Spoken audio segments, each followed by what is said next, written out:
So let's get into some of the bigger topics that happened over the weekend or even before the weekend. And one of the biggest things I think throughout the weekend, and it's strange because things that happen on Friday don't normally get spoken about on Monday. Because I think even in politics, they do the big thing on Friday. They hope that you forget, so it's not a big issue on a Monday. But here, we're going to talk about Terrence Williams, the former NBA player, and Brett Favre. And I know that those two, there shouldn't be much of a correlation before the sentencing, but now that the sentencing has happened with Terrence Williams getting 10 years in the slammer because of his insurance fraud with the NBA's healthcare and all of that stuff, well, people are looking at, what about Brett Favre? He was involved with something too, with insurance and all of these other things. How do we bring clarity to this argument? Well, at the moment, there are no charges brought up against Brett Favre, to my knowledge. I don't know if they even have a case. His name may have been involved, but was he actually doing anything illegal, or was it done to him? If there's no charges against him, then there's no correlation. If he didn't do anything illegal, there's zero correlation. I think there's outrage because people are saying Williams got this like maximum sentence and Brett Favre isn't getting anything. Well, we don't know that for sure yet. So we have to see how it plays out. But like I said, if there's no charges, he didn't do anything illegal, and things were done without his knowledge, well, then how can we hold him accountable? Exactly. But you already know how it works out. You know the tribal nature of social media in particular. And because there's social media and a lot of people have a chance to comment, you can get a nice sample size just as much as any statistician if they had to talk about politics. And in this case, I get to see a lot, and you probably get to see a lot of the same.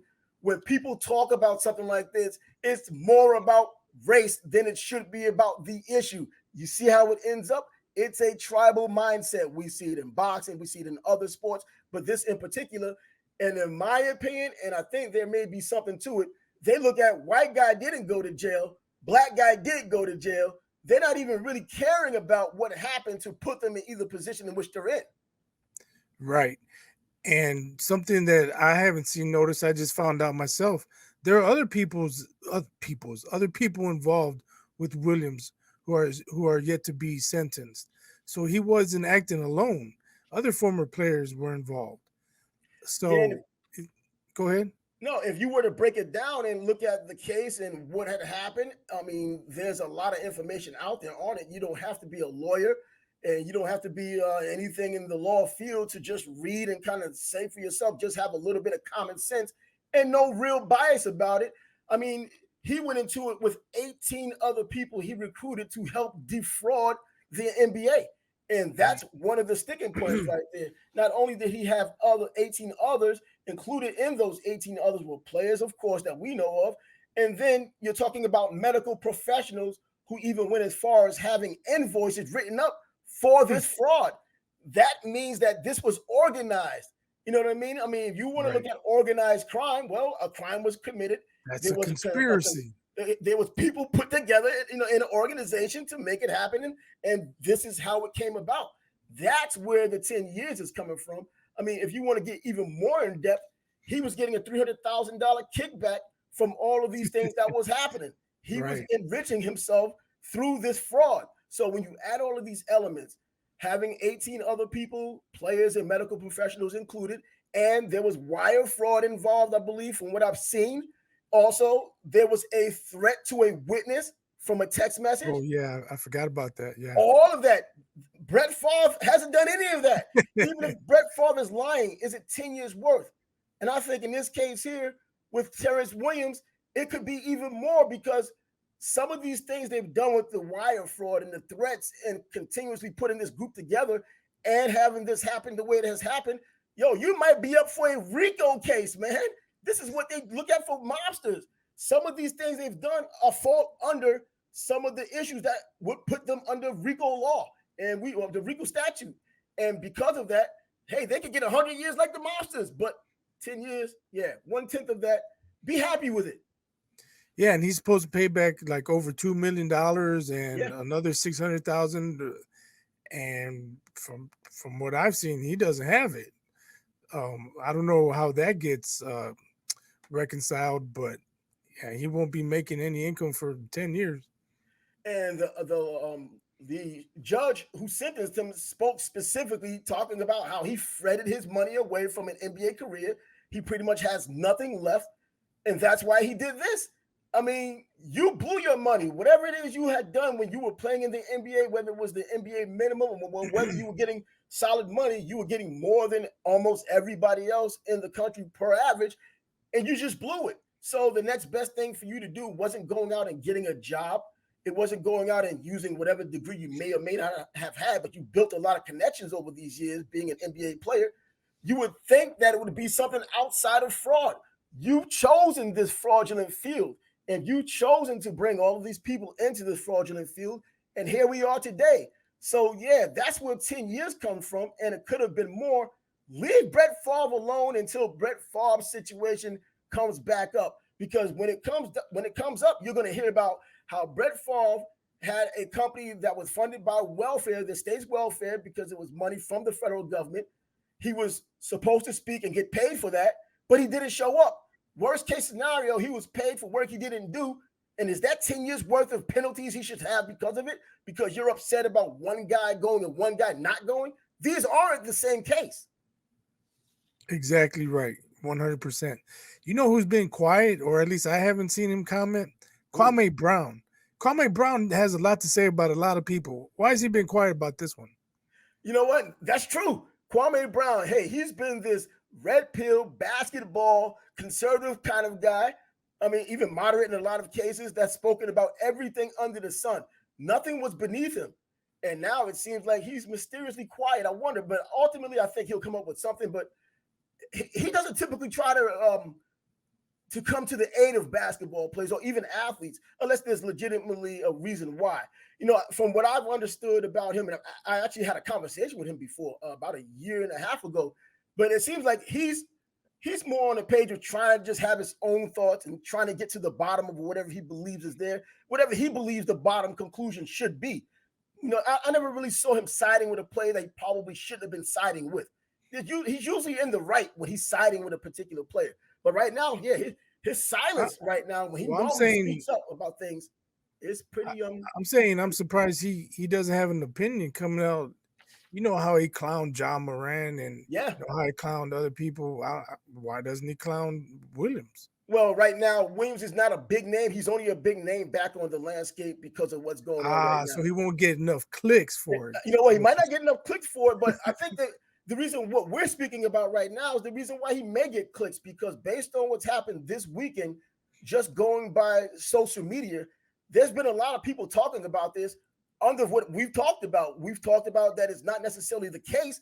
It's just the black guy went and the white guy didn't. I still believe that's what it is. And we have these tribal mindsets, especially in today's age, who push these narratives of race and not substance. And we end up nowhere. So that's why I wanted to bring some clarity right now, because you specifically look at what Brett Favre had done, not saying it's right, but you look at what Terrence Williams has done, which we know isn't right. He's been indicted and now charged.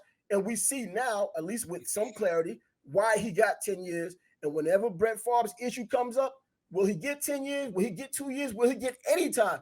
I don't think what he did was as egregious, even though it was egregious. There's levels to this, as we already know. We talk about it in boxing and other sports. There are levels. Well, there's this level where Brett Favre's on, and then there's this level where Terrence Williams is on. Well, let me just be clear. If Brett Favre was involved in defrauding the welfare system or the funds, whatever, throw the book at him. I mean, is he going to get 10 years? Is it worth 10 years? No, but he should get whatever is available to the judge to give him. Oh, absolutely. As long as they're following the letter of the law in their state or however way they can do it, because is it a state issue or is it a federal issue? Because welfare is federal money, but the federal money was given to the state to do what they please with it. And they decided to put it in nonprofit organizations, from what I understand. And Brett Favre was part of one of the organizations and one of the nonprofits. And he was looking to raise money, which had helped build a volleyball facility for Southern Mississippi, his alma mater. And he just didn't show up. That's not good, getting paid for something you definitely didn't do. He's at least admitting to that. Now he's talking about, at least on paper, he admitted to, yeah, no, I didn't show up. Yeah, for his sake, I hope he doesn't do what Harbaugh did and lie and make it worse, because a lot, like we mentioned, the lie usually gets you in worse trouble than the actual infraction or violation. And as far as he goes, he's saying, well, I didn't know it was welfare money.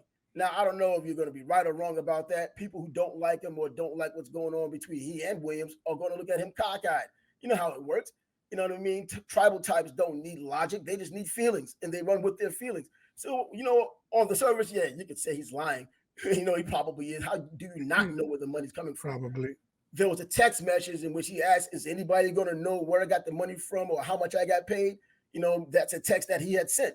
Now, his lawyer defends that by saying he only asked that because he doesn't want the public to know what he's getting paid. He doesn't want the public to know how he's making his money. And that's rightful. As an NFL player, we know everyone's salary. He's not an NFL player anymore. So why should we know what he's getting to continue to live? But as this comes out and you have your exploration during the process, we're going to find out these things if it gets that far. Yeah, it's just my first thought is bullshit. Yeah, exactly. And worst case scenario, if it's BS, well, is that 10 years of BS? Is it 10 years of BS? Lawyer's going to say a lot of things in favor of his client. So, yeah, I can't be mad at him. That's every lawyer. He'd get fired if he did. Right. I just think it's bullshit. Yeah, it probably is. But Terrence Williams got what he deserved, and it could have been a lot worse. Possibly something having to do with the RICO statute, which was brought up in 1970. It hasn't been. It's been used basically to go after mafia guys, organized crime. But hey, under what we've talked about, hey, it was organized, it was crime, there was money involved, there was wire fraud, a lot of things that fall under, the title of a RICO statute. So hey, be glad with your 10 years. And those tribesmen out there, stop the nonsense. He'll probably get off. He'll probably get off on parole after about a good 4 or 5. He doesn't want to go at all. Well, yeah, I get that. I'm just saying. Well, hey, you committed a crime, do the time. Come on, man. No big deal. No big deal, because it wasn't a big deal when you were stealing money and defrauding the NBA. Come on. The NBA gave you an opportunity. That's probably his biggest gripe. Like, I defrauded the NBA. Who cares? They're billionaires. I've never been one of those types that think because someone's making so much money, it allows for anyone to just take from them. I'm just saying. I'm trying to I know how people his think. mindset. Yeah, I understand that. I understand how that mentality is. That's gutter mentality. People saying, do it again. I wish more people would do it. Yeah, I mean, well, and this is part of one of the threads I was talking about when they were saying, there were people in there saying, well, the government does it all the time. Insurance and banks do it all the time. Yeah, the whataboutism. That's what it is. What about them? What about them? No, the judge doesn't look at whataboutism. They look at the law, you right now, and people who are involved in the case, and this is how they came to their conclusion. So what about that? So we can move on for that. But moving on, right? I thought it was something that we could just throw out there, and if anybody wants to comment on it, you can come and do just that.